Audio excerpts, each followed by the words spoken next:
What's up, everyone on YouTube? It's your boy, the Memphis XL, alright, coming at your top 10 list of my least favorite decks that I've ever had the displeasure of playing against. If I've sounded a little less enthused, it's because I'm talking about decks I don't like, but that's what you gotta do, because I just talked about the decks that I like, and therefore we have to go with the opposite of that. So, let's go ahead into my top 10 list, and remember, if I insult a deck that you particularly enjoy, then it was probably in my full intention to do so. So if you want to whine about it in the comments, go right ahead. Number 10, Sky Strikers. Now, Sky Strikers are an annoying deck. They've got a lot of really nasty spells. They get additional effects on their spells when they have enough spells in the grave, which means that they more often than not run triple tune table contents, defiling the tunes in the making. They're able to link off of their own link monsters, like, as much as they bloody want, which I think is annoying. Plus the fact that, well, engage used to be a thing, and it was just, like, search and draw power, come on. I never really enjoyed playing against Sky Strikers. They just, like, they do the same things a lot of the times. They play a lot of interruption, negation, etc., etc. Now, the reason they're on the bottom of this list is actually because, well, with Engage banned and all that good stuff, they've fallen out of favor, like, very hard. I almost feel sympathy for them, because last time I saw Sky Strikers, they were using Mystic Mind to protect themselves. And any deck that falls to using Mystic Mind to protect itself just deserves, some sympathy, I suppose, but at the same time, not really. This is just not an enjoyable deck to play against. Number 9, True Dracos. Now, True Dracos, they're kind of like Monarchs, except like a dozen times faster and less easily interrupted than Monarchs. It's a very obnoxious deck where you tribute your spell traps to summon your monsters. If you do anything, the individual Dracos each get an ability to search. It's very obnoxious. A lot of players who play True Draco will run a lot of, floodgates and things like there can only be one, and monarchs erupt because that works with them. Things like that. It's not a very enjoyable thing. I don't like decks that are all about lockdown and stuff like that. It's not enjoyable. Plus, they got those traps of theirs that pop things whenever they get destroyed, or pop themselves or their other copies to do things. It's not fun. I never liked playing against True Kings, and yeah, that's why they're number 9. They're number 9 because there's a lot more annoying things I've had to deal with. Number 8, Cosmo.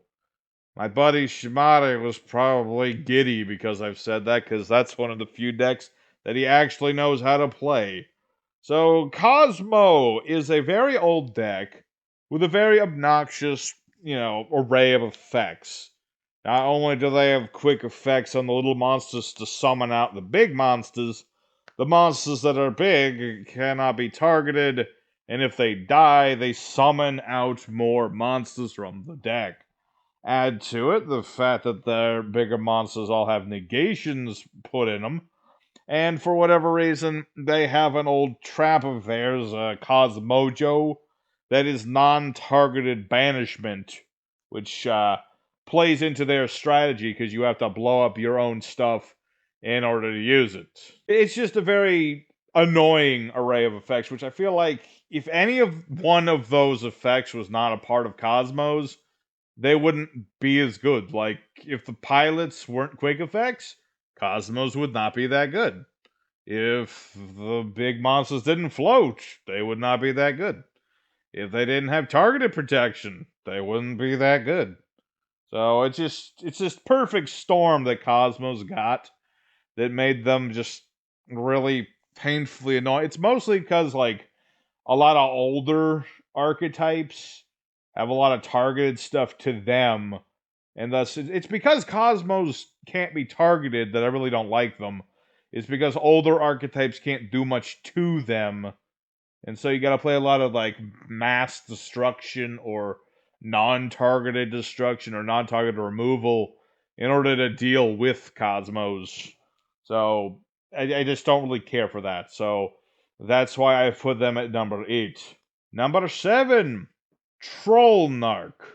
This is a deck similar to True Kings, except True Kings can actually do things other than troll people. This is a deck that's completely about just messing with your opponent. Now, if you don't know what Trollarc is, basically it's when you're playing Monarchs, but instead of playing, say, Rise of the Storm Monarch or Thestalos the Firestorm Monarch, you play Majesty's Fiend or Majesty's Ruler or whatever. You play those dudes that like lock out your opponent's monster effects, lock out the special summons, etc. It's basically Monarchs nowadays with like the main lock, but even easier to do the whole like lockdown because you need less cards to do lockdowny things. So I never enjoyed playing against people like that who play that sort of deck. It's just very, like I said, I don't like endless floodgates. I really don't. It's just not fun to play against. You gotta play specific cards to get around these floodgate things. So that's why I put Trollnark at number 7. Just not very fun to play against. Number 6 is an interesting one. I put combo decks. You know the ones. As my example, I'm putting 6 Samurai here. So, if you're a player of this game, you've played Yu-Gi-Oh! For any number of years, or even months for that matter, if you've run against a combo deck, you know what I'm talking about. Your opponent starts with their 5 cards, they have this set of like steps. They have these steps to do. And then they just keep going and they going and they going and they going and they never stop. There's no interaction with the other player. They're just setting up all these negations and these like destroying your hand, making it so you can't do anything about it. It's just degeneracy. At the same time, it's just like, why did you even bother? Did you have a bad day or something? You just don't want to like enjoy another human being giving you the time of day. You just want to like destroy any sort of decency in the air. I don't get it. And Six Samurai I picked as the example of this because if you've played against Six Samurai, you know those guys can take the longest time to end their turn. Like if they start with Gateway of the Six Samurai and like any swarming, which it's Six Samurai, of course they will.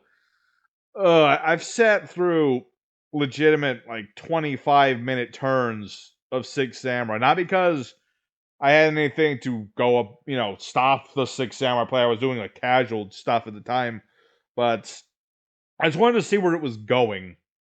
And long story short, the guy dropped Heraktai, the deity of light, or whatever it's called. That thing you tribute the 3 Egyptian gods for. Like, seriously? 25 minutes for this. It just doesn't make sense to me. But so the reason that it's only at number 5 on this list, or number 6, whatever, is because if your combo opponent gets interrupted in any sort of way, if they mess up, they'll usually just rage quit because they're just pathetic. So that's why, as much as I hate combo decks, your opponent actually has to know what they're doing for combo decks to work. So they're only going to be number 6 here. Number 5, generators.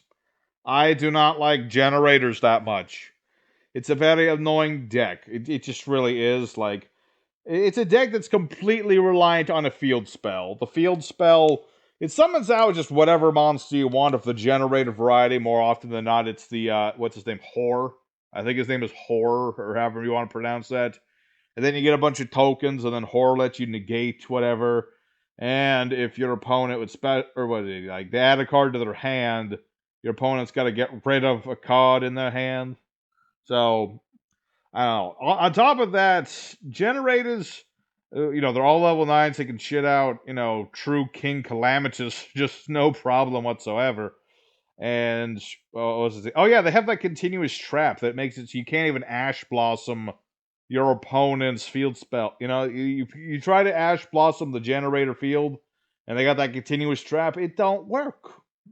It just plays into their strategy. And the thing is, the whole idea of the field spell is your opponent draws a card, and then you, the owner of field spell, get all this stuff. And it's not like you can skip your draw phase that easily. I mean, there's some methods of doing that, but not terribly many. So I don't know. I just never liked playing against generators. They're very samey too. They do the same thing all the time. That pretty much goes the same for like everything on this list. But I'll say it now for generators. They do samey things. Number 4, Salamangreat. So Salamangreat I've played like once a long time ago, and I didn't have that much of a problem back then, but as I continue to see the deck played and play against it, Salamangreats just became this deck that, like, you know what they're gonna do. They do the same combos every single time. It's Gazelle, and it's Balings, and Sunlight Wolf, etc., etc., etc. Set out the roar, and set up the blower upper trap that its name I forget off the top of my head, but it's just this very samey thing, like I said, with the generators. But this deck was meta for a while. It was meta. Everyone was playing it. It became so predictably boring, you know. And the amount of recovery Salamangreats have. I remember once I dueled against a Salamangreat guy. He had like nothing on his field, nothing in his hand. His graveyard was full of junk. But he top decked a Gazelle. This was back when like Gazelle was at 3, I think. And yeah, he just completely recovered everything off that one Gazelle. And it was just degeneracy. I didn't really appreciate it that much. Salamangreats, not a fun deck. And the worst thing is they're still around. You still see Salamangreat players every once in a while. They still exist. Despite all the hits on them, they still exist, and I don't get it. So, number 4 for Salamangreats. Number 3 is a kind of a catch-all here. A Troll OTK decks. Now, most often than not, Troll OTK, that'll now, Troll OTK decks, to mine that brings up like Gren Maju, the Isla, things like that. Any sort of trolly nonsense that just OTKs your opponent, just, yeah, I never really appreciated, you know? If you're gonna go for a straight OTK, go for scraps or something. Do something interesting. You know, I've seen people like OTK with Lava Golem and stuff like that. I forget exactly the combo, but it was like, it was just, I don't know, a lot of burn, a lot of battle, a lot of everything. And I know I'm not making too much sense here, but honestly, we're getting deep into the list at this point, and I just don't know how to properly explain that I just don't like getting OTK'd by just nonsensical things. And it's even worse when your opponent like does like this big long combo and does this. I don't know. So any sort of trolley OTK deck, whether it be by battle or burning or stall or Exodia, things like that, I don't really care about. You know, interaction with the opposing player is enjoyable. Just interact, okay? Number 2, Mystic Mine anything. So Mystic Mine is one of the most annoying field spells in the game. You set it up, and your opponent, if they have more monsters than you do, they can't attack, they can't use any monster effects. It's a double floodgate of anything. And yes, there's plenty of spell trap removal at this point in the game, so it's not as annoying. I haven't actually seen Mystic Mine in a while, which is a good thing. So, it's just, when Mystic Mine was rampant, it was just such an annoying deck. You were forced to play as much spell trap removal as possible. And it's just, the things people do with Mystic Mine. Like I said earlier, you play it in Sky Strikers for frig's sake. You can play it in anything. You combine the thing with Ojamas and Ojama tokens. You can flood your opponent's board and lock them out of battle at the same time. Granted, I've done that myself, but that was I needed to do it for Troll Week. Okay, I had to do it. But yes, Mystic Mine, very obnoxious card. And the worst thing about it, and decks revolving around it as a defensive option, is that it makes people think that they're good at the game. Okay? You can't just play a floodgatey card like that and just think, oh wow, I'm that good at this game. my opponent can't do anything about what I'm doing. No, it's because you ran a specific card that locks out a whole bunch of stuff, and your opponent's just not playing Mystical Space Typhoon, okay? You're not good. It's the card that is holding you up. So, that's my number 2. Alright. Okay, number 1 on the list. Altergeist. I have never had a single enjoyable time dueling against Altergeist. That is one of the most obnoxious decks I've ever had to deal with. Just, you got this deck. It's focused around trap cards, okay? That's something. But the idea of the Altergeist is you play the trap, just whatever trap, doesn't matter. You get the multi-faker out. The multi-faker summons that stupid owl. They contribute monsters to, bounce out your opponent's monsters. It's just a lot of... The whole idea of Altergeist is a lot of interruption rather than negation, but it is just, massive amounts of interruption. There is negation as well. And here's the thing. It's generic, the traps you play in Altergeist. You can run Imperial Order, lock out your opponent's spells, and you get the multi-faker, and you get the stupid owl. It's just obnoxious. You can play, there can only be one in it. I don't think you'd want to do that, because they're all spellcasters, but you could legally do that, or any other floodgatey trap card that could be released in the future. For whatever reason, multi-faker is at 3, which means they're just as powerful as they've always been, if not stronger. And here's another thing. They're all spellcasters for whatever reason. Even though they don't look like spellcasters, you could play Secret Village of the Spellcasters in the deck instead of Imperial Order if you felt like it. You can essentially run 3 copies of Imperial Order if you think about it. And you just lock your opponent out of spells forever. Unless you're, of course, in a match with 2 spellcaster decks. Whatever. The point is, never liked Altergeist. I just don't care about them. They're just like, there's nothing to them except for floodgates and negations. And I don't care for either of those things. And this is a deck that's about nothing but that. So anyway, guys, I hope you enjoyed this quickie little top 10 list. It was a little longer than I expected it to be, but that happens. If you did enjoy, smash a like and all that. If you want to argue against my choices, go right ahead and cry about it in the comments. Do whatever you see fit. Next time will be a much more enjoyable top 10 list. We're going to be talking about my top 10 picks for best legacy support card in the game. So until then, your boy Memphis is signing out. I'll see y'all next time.